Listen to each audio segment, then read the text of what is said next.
You're selfish, she screamed, her face red with rage as the porcelain plate shattered against the kitchen wall behind me. The sound echoed through the house, pieces flying everywhere, one even grazed my arm. My sister-in-law, whom I once treated like my own sister, had just thrown a plate at me. And that was the moment I knew something had broken beyond repair. I stood there, trembling, not out of fear, but disbelief. This was family, or at least it was supposed to be. But when someone calls you selfish for protecting your own home, your own peace, tell me, are you wrong for finally saying enough? Was I wrong for calling my lawyer after that? Because that's exactly what I did. It all started 3 years ago when my husband's sister, Julia, fell on hard times. She'd lost her job, her relationship had ended, and she needed a place to stay just for a few weeks. My husband, Mark, being the caring brother he is, immediately offered our guest room. I agreed, of course I did. Family helps family, right? At first it was fine. Julia was quiet, kept to herself, and even helped with dishes occasionally. But as the weeks turned into months, I began to notice small things, her clothes scattered in the living room, food disappearing from the fridge, makeup stains on the bathroom towels, and late-night visitors sneaking into our home. I gently remind her to clean up or respect the house rules, and she'd just roll her eyes and say, "Relax, it's not that deep." But it was that deep. Because soon, I wasn't living in my own home anymore. I was living in Julia's mess.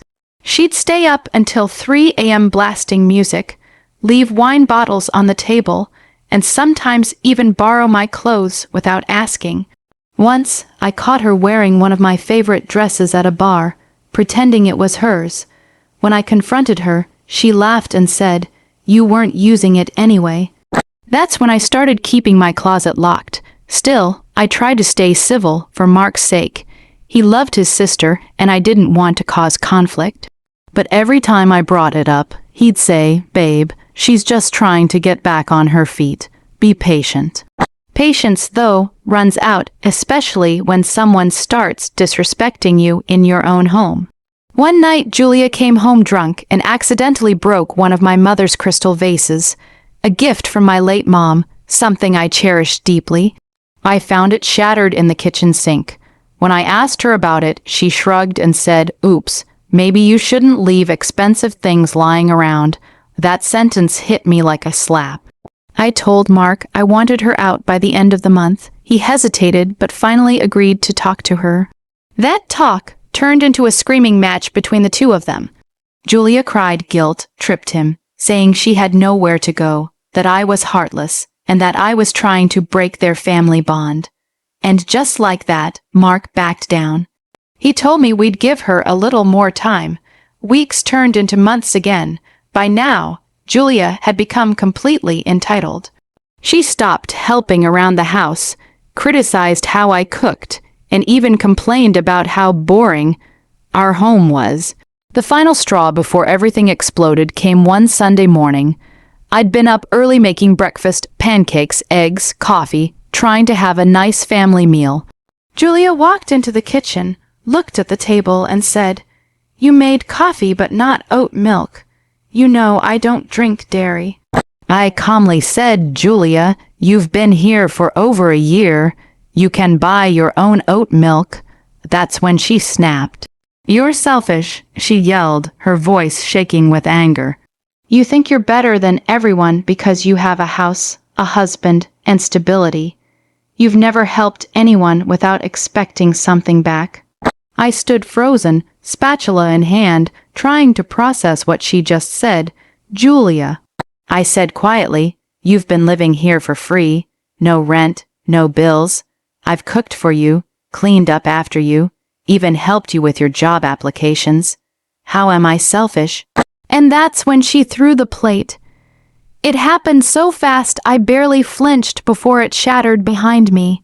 My heart pounded in my chest. Mark came running in, eyes wide. "What the hell, Julia?" he shouted. She started crying instantly, saying, "She's been treating me like garbage. I just lost control."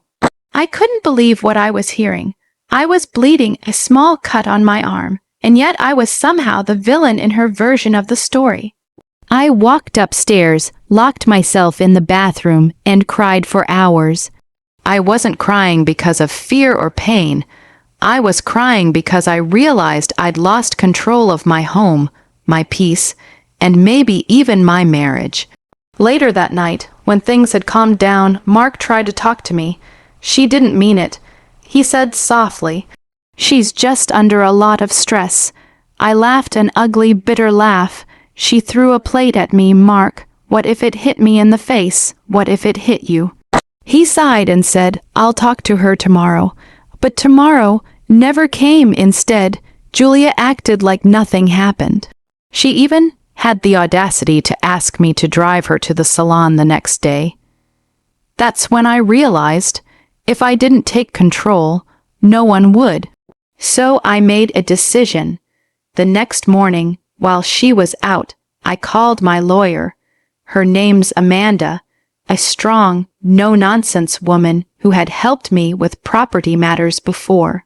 I told her everything, how long Julia had been staying, the plate incident, and the damage to my belongings. Amanda listened patiently and then said, "You've been more than generous. Legally, she's overstayed her welcome. You can evict her." Hearing those words felt like someone lifting a mountain off my chest. I'd been afraid to take that step, afraid of how it would look, afraid of Mark's reaction, but now I knew I had the law on my side. Amanda drafted a formal notice and had it sent to our address that same week. When Julia saw the envelope, she laughed. "You're kicking me out. Seriously, you're unbelievable," she said. "You can't just evict family." I looked her straight in the eyes and said, "Watch me." For the next few days, she tried everything to make me feel guilty. She told Mark I was trying to ruin her life, that I was cold-hearted, and that our marriage would crumble if she left. Mark was torn. I could see it in his face, but deep down, he knew it had gone too far. He finally told her she needed to go, that he couldn't defend her anymore after what she'd done. Julia didn't take it well. She started slamming doors, blasting music, and accidentally spilling things around the house. Once, she even poured coffee on my laptop by mistake. I didn't react. I'd already handed everything to my lawyer. Amanda said, "Don't engage, let me handle it," and that's what I did. The legal notice gave her 30 days to vacate the premises. She thought I was bluffing, but when a police officer showed up with the formal eviction warning, her face went pale. Before I tell you what happened next, I want to ask you something. If you were in my shoes, what would you have done? Would you have forgiven her and kept enduring the disrespect? Or would you have stood your ground like I did? Because at that moment, I had to choose between keeping the peace and keeping my sanity. So pause for a second and tell me in the comments, would you have done the same? Anyway, back to what happened. As the eviction date approached, Julia grew bitterer by the day. She stopped talking to both of us entirely. She'd lock herself in her room for hours and only come out to eat or shower. I could feel the tension in the air. Then, on the last night before she was supposed to leave, I heard noises downstairs, drawers opening, cabinets closing. I went to check and there she was, packing our silverware into her suitcase. I said, "Julia, what are you doing?" She looked at me coldly and said, "I deserve this, you owe me." I was stunned. "I owe you for what? For letting me rot here while you played house like you were better than everyone," she shouted. Mark came down groggy and asked what was going on. When he saw what she was doing, he finally lost it. "Enough, Julia.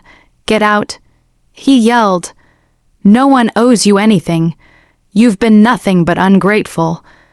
She broke down, screaming, calling me names, calling him a traitor, saying we'd regret this.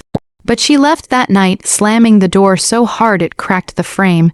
The next morning, I walked through the house. It was quiet, peaceful, for the first time in a long time, but it was also sad. I didn't want things to end like this. I never wanted enemies within my own family. I just wanted respect, boundaries, and peace. 2 weeks later, Amanda called to inform me Julia had been legally evicted and couldn't return without my permission. It was over. I should have felt victorious, but instead, I felt empty. I'd done what I had to do, but at what cost? Mark didn't talk much for a while. He was distant, clearly hurt by how everything unfolded. I understood it was his sister, after all. But I also knew he had seen the truth with his own eyes. Months passed, life slowly returned to normal. Mark and I started going to therapy, not just for our marriage, but to process everything. It helped. We began communicating better, setting boundaries not just with others, but with each other. Then one day, Julia called. My stomach dropped when I saw her name. I almost didn't pick up, but curiosity won. Her voice was quiet, subdued.